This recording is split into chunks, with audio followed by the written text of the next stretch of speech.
Hey guys, welcome back to the Millennial Real Talk podcast, episode 11. Episode 11.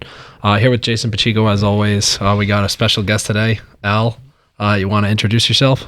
Sure, Matt. Jason, good to see you guys today. My name is Al Robinson. I am with Lapointe Insurance Agency. Yeah, so we got a couple of things we're going to go over today. I think Jay. Let's touch little bit on how you guys met and how that all started. Man. Yeah, how did we meet? Yeah, me. Well, I think all three of us have a little bit of a background. Yeah. Me and Matt more so, a little more than me and Jason. For sure, yeah. Yeah, let's be honest. Matt used to work for me. Right? I'm not gonna beat around the bush here.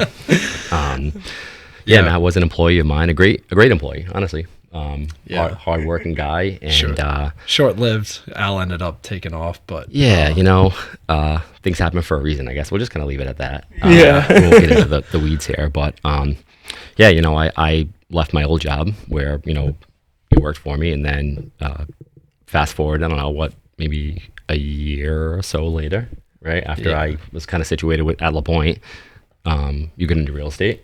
And we saw, I don't know, I think it was at an event, right? I was like, dude, what are you doing here? Yeah, you were like, what is this? Yeah, I think, so just to let people know, like, I was a manager. Al was like an area manager, so he like ran kind of like an area. Yeah, the whole. I guess is that the whole area of Rhode Island. Yeah, it was probably only 2 months, I think, too, because I think after you left, someone came in, but you were my boss for probably 2 months. Yeah, I think the new job. Yeah, again, not to get into it, but.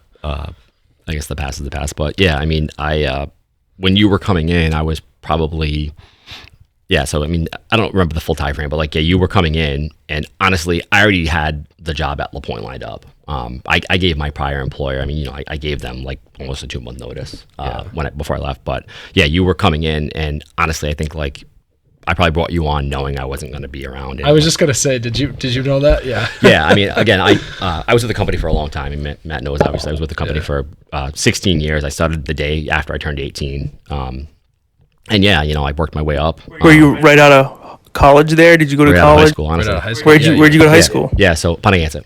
Yeah. Pontiac. Yep. So I got that job through a family member. I started off really from the ground up, just cleaning cars, and I did the car cleaning piece for I think 4 days, and then I'll never forget. My boss pulled me aside and was like, "I gotta talk to you." I'm like, "Oh man, what did I do wrong? I've been here for only a few days," and he's like, "Obviously, you're crushing it, cleaning cars. Did you ever think about getting into a customer facing role?" And again, 18 years old, I'm like, "Oh yeah, sign me up for that. Whatever. Let's do it."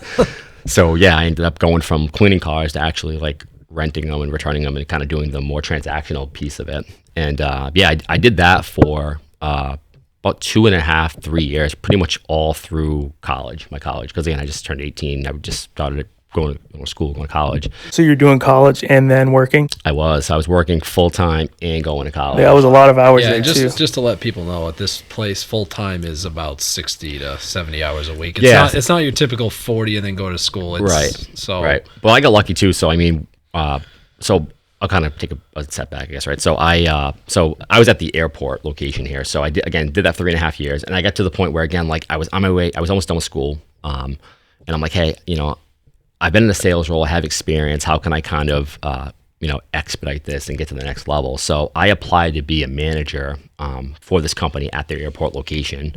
I didn't get it, and I wasn't upset about it, but I was like, hey, at that point I was just turning 21 years old. I'm like, I still have my whole life ahead of me, I'm grinding it. And then this company had recommended me to get into the off-airport market of this brand as a manager trainee. So I jumped into that. I was like, yeah, let's do it. Again, early 20s, still kind of in the partying and, no responsibility phase. So yeah, I got into that. And I again, hit the ground running. I was fast-tracked to become a manager. In, I think it was a year and a half, 2 years, I was assistant manager. And then I was in a market where there were a lot of tenured managers.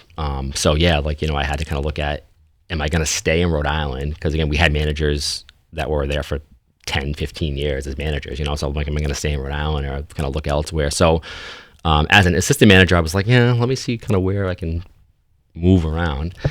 And it just so happened that a branch in Rhode Island opened up. So as an assistant manager, I applied for it, got it. I was a manager in that location for 7 or 8 years, which doesn't seem like a long time, but looking back, I'm like, holy smokes, like that was like almost all of my 20s, you know, for the most part. And yeah, you know, I was there for a long time, built the brand up at the location, took over a couple different locations, and then I had an opportunity to become area manager, which I was that for just about two, almost 3 years.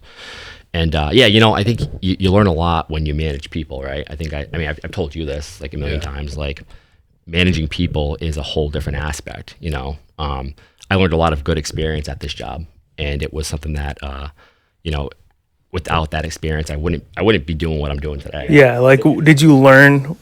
What are some key things that you learned? Yeah, you know, the biggest thing I learned is when you manage people, right? Their problems become your problems. I don't want that to be a negative connotation, but like I always use the example, you know, at one point as an area manager, I had 40 some odd employees.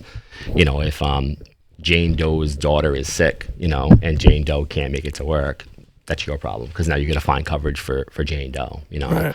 So you have to really be able to manage, you know, at one point for me, again, it was 40 different people. So 40 different personalities, you know, so you have to really know how to talk to 40 different people, potentially 40 different ways. Right. Which is tough, you know, not a lot of people can do that. So again, you know, without that experience, man, I definitely wouldn't be in the position I'm in now today. For sure. Right. So now you're doing insurance. I am doing insurance. So you're with Lapointe, right? Lapointe. Tell us a little bit about where Lapointe started, where they based, and what do they focus on? So we're a family-owned business. Started back in the '60s. John Lapointe, third generation. So it's kind of cool, you know. Like when I got into this and talked to John for the first time, I immediately felt like I was family, you know.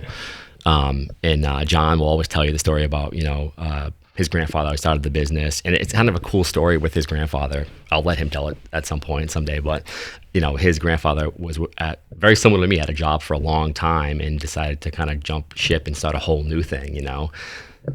So like that to me, like when you told me that story, like, you know, my first day on the job, I'm like, this instantly kind of clicked, you know. This is like kind of what I'm doing, you know. So been around since the '60s, located in Fall River, Massachusetts. Again, family owned, you know, we really have a good grasp, a big footprint on the home insurance side of the business. Insurance is a kind of a cool concept, you know, when you get to learn about it. There's so many different things you can do, you know. And immediately when I jumped on board, again, I came into this role 3 years, almost 4 years ago now, crazy, with no experience in insurance. I didn't, you know, I knew what insurance was, but I didn't know like how to produce it. You take a test, you know, I had to study for a test for 2.5 months, you know, and they give you this big, you know, book you have to read. So you learn it, and it's great, you know, a great industry, a lot of opportunity, you know, and opportunity to, if you do it, you know, well, really excel at it.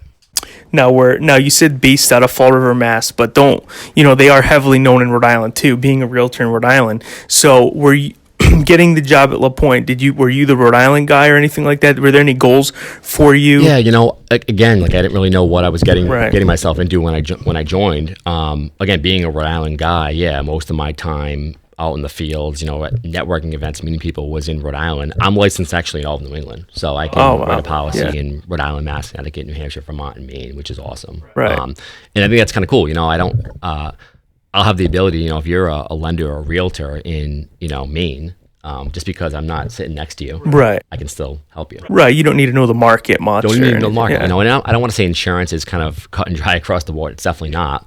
But we can do it. You know, we don't need to be next to you to write your policy, get you what you need, you know? Yeah. So young, you know, people in the insurance game right now, it is starting to get a little slower, naturally, just in the real estate market. So you got into insurance, didn't really know anything. So now you fast forward 3 years or so you've been in it. What are some tips you're like, if I only knew this from day one, like what would you tell a younger, newer person to spend their time on doing? Yeah, that's a great question. I would say 2 things, if I can. Yeah, go for it. I would say if you're just getting into insurance, find out what you're good at. You know, home insurance might not be something you're good at or you want to do or want to really kind of excel at. So maybe auto insurance is good for you. Maybe a certain lines of commercial insurance is good for you. You know, find out what you're passionate about, what you're good at, and stick with that. And stick with it for a while. You know, it takes you a while to get going, you know, like any sales job, man. You know, you're not going to hit the ground running your first 6 months on the job. You'll think you are, but you definitely will think you are. But I think if you have the, hey, I'm going to crush it mentality, you will do well. So definitely stick with it. Find out something that you can be passionate and good at. I guess the second part of the question was, one thing I wish I would have known back then. I would say you can't go into, and this is really sales 101, right? You can't go into any sales job expecting everyone to like you. Okay. Yeah, right? True. If you're in if I'm in a room, a networking event, whatever, with, 50 people, I know not all 50 people are going to like me there. Might be 49 or it might be 29. Yeah. So you have to kind of accept that, and accept the fact that you're going to get, again, sales 101, you're going to get no's and be declined by people. But if you can accept that and overcome that, you'll be a rock star for sure. Yeah. Now, what's the difference between someone that might work for Geico or Liberty Mutual versus, the analogy I kind of use, and correct me if I'm wrong, an agency where they have options to everything to sell for the most part. It's kind of like a travel agency. They're going to shop for you to find the cheapest, flight, the cheapest hotel. Is that correct? Kind of like that? You could sell insurance if that's the way you wanted to pitch it, Jay, Yeah. Yeah, so I think the term that I use a lot more is like the term broker, right? So we broker out. So we represent 20 or so companies, all A-rated companies. Some may be household names like the Progressives and the Safeco, Liberty, Travelers, etc. Some may not be, So yeah, we definitely do all the grunt work and the leg work. If you had to call 20 different companies, if you're buying a home, right, and you have to call 20 different companies to get 20 different quotes, your head's gonna spin. Why not have somebody do that for you? So exactly the way you said it. Yeah, that's pretty cool. And I know when I was buying my house, my family trying to say, Jay, you need to look for bundle insurance. Now, is bundle insurance a thing? Is that a myth? Do you actually get a discount by bundling your insurance through Liberty Mutual, car, and auto, or is that something you guys do too? Yeah. So yes and yes. It's definitely not a myth. Bundling is always the best way to go. I think especially too, it makes it easy for people because if your home is through Progressive, and your auto is through Progressive, you're cutting 2 checks or paying 2 payments every month to Progressive Insurance. So if you need to file a claim or update that, who your insurer is by default. We do find that some companies that aren't, again, a household name might not, write one or the same lines of insurance. So for example, we have some carriers that will write a home insurance policy in Rhode Island, but don't write auto. So how do they compete with a bundle discount? So what they will do is, if they'll be more competitive on the side they write. So if they only write home in Rhode Island, they're going to be more competitive there amongst most companies. But if you do decide to write your auto insurance policy with their agency, they'll give you a discount for having both policies with their agency. So it's like a multi-line policy or, agency discount is what some people will call it too, depending on what company it is. Yep. Yeah. So being on the realtor side, Matt and I, we try and not be a home inspector, but we do like to know the basics. We try not to be a loan officer, but it's good for us to know the basics. Now, for insurance, is there any tips you would give realtors? Hey, you at least got to look out for this, this, and this, or these are the basics you need to know. Yeah. It's becoming more and more prolific now, I think, especially just because of the way the market is. Everything's being inflated, right? So like not only just houses and rates, but insurances too. So it's something that we have to keep an eye on as well too. I think a well-versed realtor, whether you're a rookie realtor or a veteran realtor, if you know kind of the ins and outs of every side of the transaction, it's going to go well. And insurance is no different. Things to look out for. Again, I could sit here for 20 hours and talk about things to look out for, right? Let's be honest. No house is going to be perfect, right? Even a brand new home. So, I would say is if I'm working with a referral partner like a realtor, that we kind of we're on the same page, we're going to look at the main basic systems of the home, but I'm going to try to get all the info I can up front. So I always use the example, like it's our job to get quotes out, get a binder out, bind a policy. Great, you're in your new home, but on the insurance end, it doesn't really end there because after we bind a policy, as you guys know, the inspector from that insurance company will go out there and inspect that home. So if there are issues, that need to be addressed, they're not going to go away. They have to be addressed. If the roof is 25 years old and has, worn shingles, they're going to make you replace that roof, So a well-versed realtor is going to definitely help us identify those things because, again, on the back end, it can be an absolute nightmare, Right. Yeah, is that for all, like, for example, let's say the roof is 25 years old. Is that something like, do they have to turn over the inspection report, or how would they, if they go out, let's say they can't, like, if someone goes out and checks it, how would they know that? Yeah, so most times it's a visual inspection. And again, inspectors are trained to look at shingles and go, hey, those are worn. They need to be either repaired or replaced. Again, if the roof is in horrible shape, you're going to see lifting shingles, cracked shingles. That's, evident right from almost ground level in most, you guys know, in most homes, you can see that right off the rip, So yeah, these guys and gals are trained to look at these systems in the homes and go, hey, roof needs to be replaced. Gutters look like they're leaking.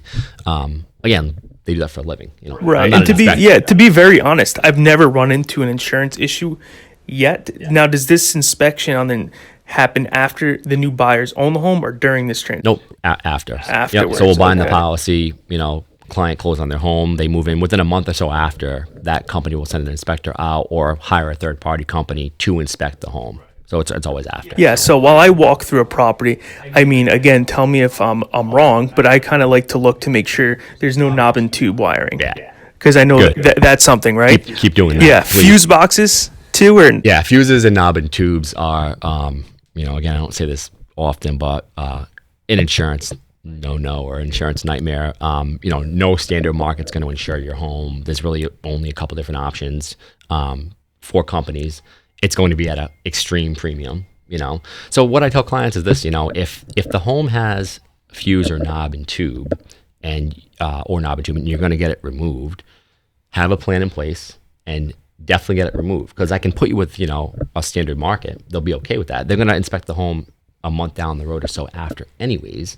So if that stuff's removed before inspection, you're fine, And, again, you guys probably see it more than I do. Most knob and tube can be removed pretty minimally. Right. So, I tell the client, listen, I can put you with company A that will insure the home with knob and tube, but it's going to be X, Y, Z more. Yeah, and now is that where these current homeowners are? Like, I got an offer accepted today. I know there's knob and tube in the house. It's being owned. It's been owned for 8 years. So are they paying this premium? Yeah, and they just don't care? Yeah, that's probably. Yeah, for sure. And again, it could be situational depending on how old the home is. If you've had a policy in play for years, maybe, and again, knob and tube is a very old way to, provide electricity to a home. We're talking 1800s to like early 1900s. Because it's not always visible.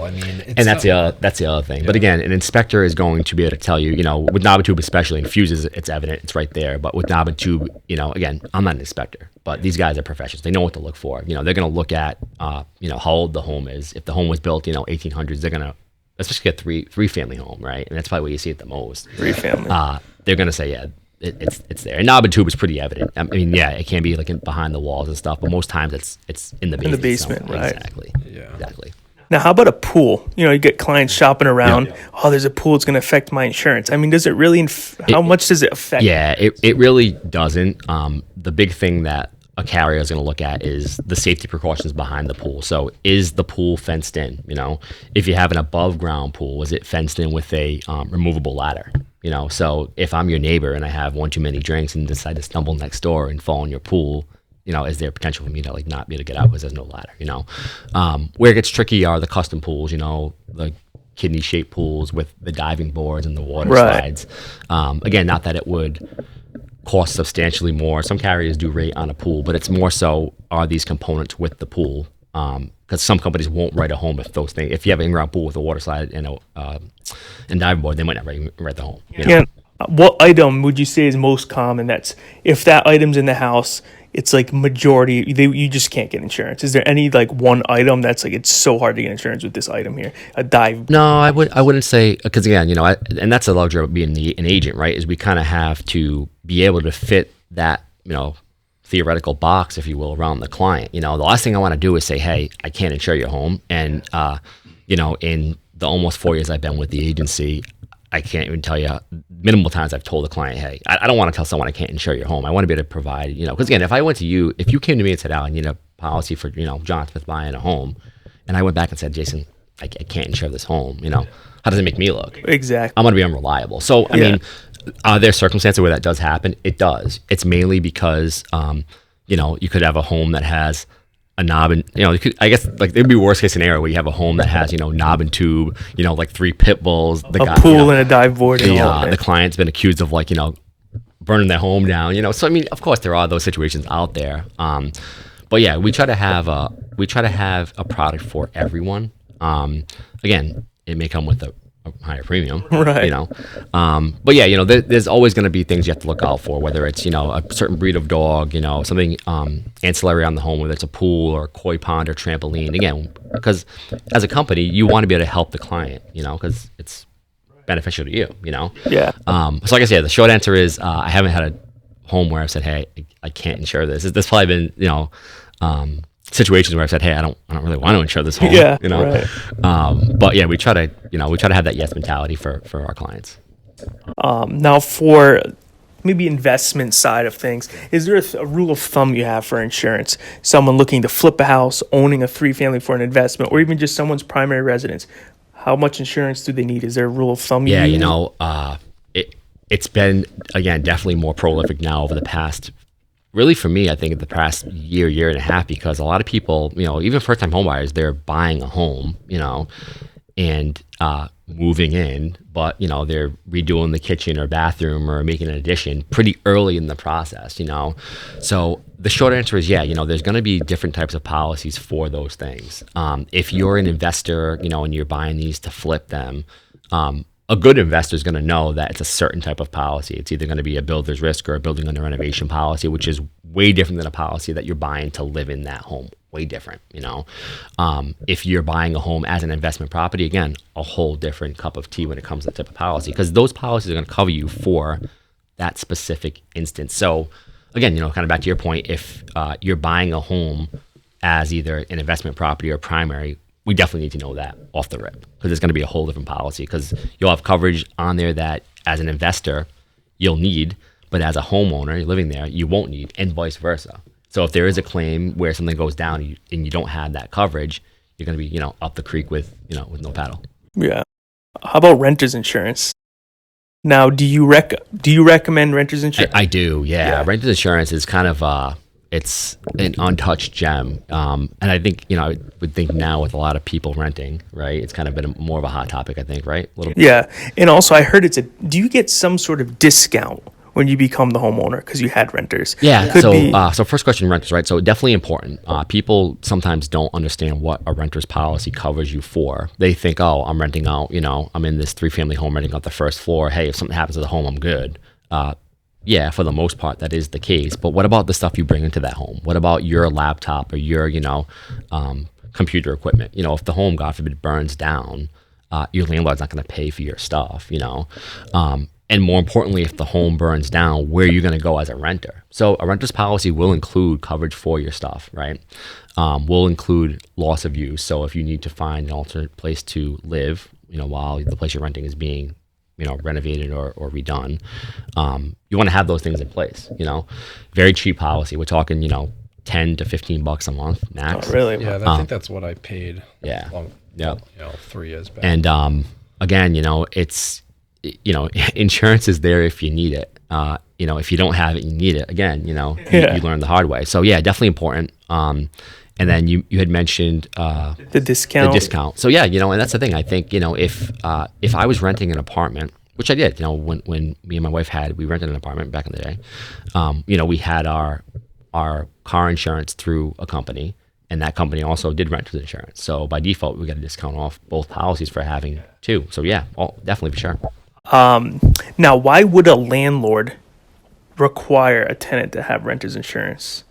Do you see that theory? I could, yeah. It's such an open-ended question. It could be maybe they had a prior instance where, back to my point, maybe the tenant thought that the landlord was responsible for their thing. So let's say maybe that tenant had a fire or a water damage claim where that tenant's stuff got destroyed. Maybe that tenant thought, hey, my landlord's paying for this stuff, and that's not the case. Right. If I was a tenant, if I was a landlord, I would be trying to, and I know it's not like a legality thing, I got to be careful here, but I would be showing the value in a renter's insurance policy. Yeah. For $10 a month, that's 2 Dunkin' coffees a month. Yeah. You can have all your stuff covered. Right. Sure. Makes sense. Yep. Yeah, you said you had renters insurance. Yeah, I had renters insurance back when I rented it. I mean, I never used it, but yeah, it was good. It's in place because it covers, I think the guy told me it covers like a lot of my belongings. I mean, stuff like that. Yeah, I mean, we mainly see claims for belongings, but I've also seen claims where, the renter, the tenant was negligent. When I first got into the industry, I heard this horror story where, a guy fell asleep with a cigarette in his mouth and like burnt down a 3-family, but he had renter's insurance. And again, part of having a renter's policy is liability is usually built into that. So the liability from his renter's insurance actually picked up the damage. Wow. Yeah. So the tenant wasn't on, the landlord wasn't on the hook for, almost burning this place down. So, yeah, man, those things happen. That's the stuff that I can deal with every day, nothing like that, thank God. But again, for minimal cost, it's value add, Right. And how did this theory, you want to insure a piece of jewelry? All right. Scenario, I was able to, got insurance for a piece of jewelry, and the girl that I did it with said, yeah, you're covered for $5,000, and if the item's lost or stolen or damaged, you just get a new one. I mean, yeah, it's out of good faith, but what if I lost my ring? Yeah. I lost my watch. Yeah. Is it a pain to that No, process? it's not. And I think that's the thing, right? It's more the longevity factor. So yeah, most companies go by that kind of good faith, unless they can distinguish that, you did it on purpose. It was not negligent. Yeah, when I heard that, I'm like, there must be so many people that try and just say. I will say again, in your case, if you lose a $10,000 watch or whatever, again, most insurance companies are gonna pay it out. But you can bet your bottom dollar that when your policy renews, it's going to go up. Yeah. So again, we call them floater policies, or riders in our world. They're great. I mean, I tell people anything that you have valued over $2,500, $3,000, add it for sure, because you never know. I mean, sports memorabilia, stuff like that. Yeah. I mean, we see some crazy stuff that people have out there that add on. But yeah, if that stuff gets lost, stolen, that's what it's there for. But you can bet that next renewal you're going to be probably paying for it. Maybe not that much, but there'll be some bump in your premium for sure. Cool. I was just gonna say, just to kind of circle back around a little bit, what would you say, this is going again back to the beginning a little bit, but what would you say from your previous employer to now, what's one thing you like a lot more about your current role in this job versus the last one? I had to bring this question. Yeah, that could be an 8-hour podcast. Yeah. Just one or two things. Yeah, two things, right? So I've learned over the past, almost 4 years now, a lot about myself from a confidence standpoint. Like doing stuff like this. Like if you had told me, hey, if you had told me 5 years ago, hey, in 5 years you're going to be doing podcasts and shooting parody videos about insurance, I'd be like, yeah, kick rocks. Yeah. So definitely from a confidence standpoint, I've learned to be way more confident than what I was. And again, a lot of that is a testament to, my old job giving me the skills to be a salesperson. Because I think confidence comes with, sales comes with being confident, right? Right. I've also learned that because I manage people, manage a good group of people, managing yourself can almost be just as hard. I'm in a position now where I have direct reports that I report to, but for the most part, I manage myself. Yeah, like I work for Lapointe Insurance, but I'm a brand within Lapointe Insurance. So it's my job to brand myself kind of the way I want, with Lapointe Insurance being my backing, right? Which again, we have a great brand off the rip. So now it's more so just how can I keep the great brand we have and make it catered to me and my team. You're golfing. Yeah. So yeah, I mean it's definitely taught me to manage myself. I've always had good time management. I think my prior employer taught me that, except for today because I was late, but different story. It's the weather.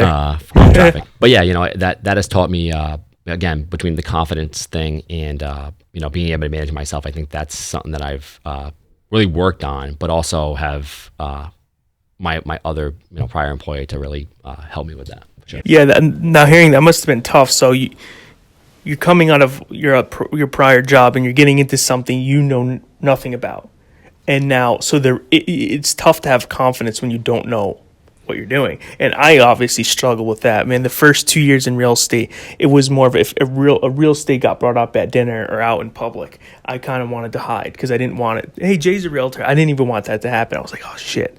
So now, I mean, was that tough for you at first? Or yeah, it was. I mean, I think during my time of leaving my other job and getting into Lapointe, I remember just staying up one night and Googling like what makes a successful insurance agent, and I remember looking at like how do you quickly excel at selling, insurance, and I saw it all the time, go out and sell to your friends and family first, and I was like, I don't really want to do that. Right.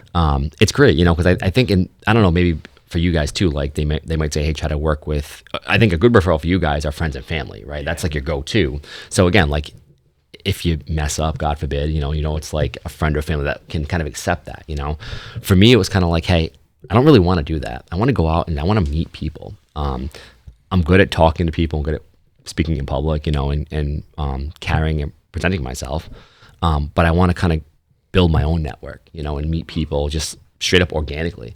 And honestly, I think that was the best thing that I did. I think some agents, will go out and sell to friends and family, and that's great. But I feel like I grabbed more traction going out to networking events, setting meetings, talking to people, and just showing them who I am, how genuine I am. And if you like me, great. If you don't, all right, no, great. Yeah, right. It was tough. Yeah, it's tough. I mean, again, any sales job it is tough, but I think if you approach it the right way, you can crush. Yeah. Well, honestly, not even just saying it because you're here, Al. I think I don't know any other person in the Rhode Island industry that does not recommend Lapointe Insurance. So it is pretty cool to have Al here to kind of go over some stuff, right, Matt? What do you think? It's the truth. No, man, it's great, and again, like it is. It's definitely not a one man or woman show. Like we have a really good support staff at our agency. I think that really, in my eyes, has been a reason why we've been successful over the past few years and will continue to be successful. And again, it's just, we try to make insurance fun, man. Like, insurance is freaking boring. Yeah, so you guys all got to check out their videos online. They do some pretty funny videos online. Just trying to, again, like you said, make insurance fun and not boring. We do, yeah. It's insurance is a necessary evil, I think. You need it, Yeah, I do hate it though. You do need it, you don't want to pay for it, but you do. And again, we try to show the value in that. I think that's another cool part about my role is, like you'll know me as Al Robinson from Lapointe Insurance, and you know that if you call me for a quote or a binder, I'm gonna do it for you, no problem. But I also dress up as the Fresh Prince, and dress up as some of the Full House people, Yeah, so, I saw all those videos. Yep. Yeah, and that's cool too, man. That's a great another avenue we can kind of go down. Again, it could be an 8-hour podcast. Just being creative, I think that's something that also really has my mind spinning now that I can kind of go out and brand myself and our agency with funny stuff and people that get, but also it hits home because it is insurance related, and that's what makes it the best part of my job. People know like, hey, I can be a goofball and like dress up and play all these characters, but also like when the time comes to do the job, I'm gonna do it. Definitely, right. Well, Al, we've been here for a half hour. I know you have a networking event after this, so I want to thank you for coming. Yeah, for sure, no problem. Thank you. Again, here's Matt. You can find Al's info below too. We'll drop kind of your Instagram stuff. But if anyone in Rhode Island or anywhere watching this has insurance information, if you're in Rhode Island and you have a client shopping, I do this with Al often. If I have a client and there's knob and tube, or there is a pool, or maybe there is flood insurance, that's another whole other podcast we could talk about. But just reach out to Al and say, hey, Al, property might have flood insurance. Can you check that out for me? And he'll get back to you. But once again, thanks everyone for watching, and see you next week.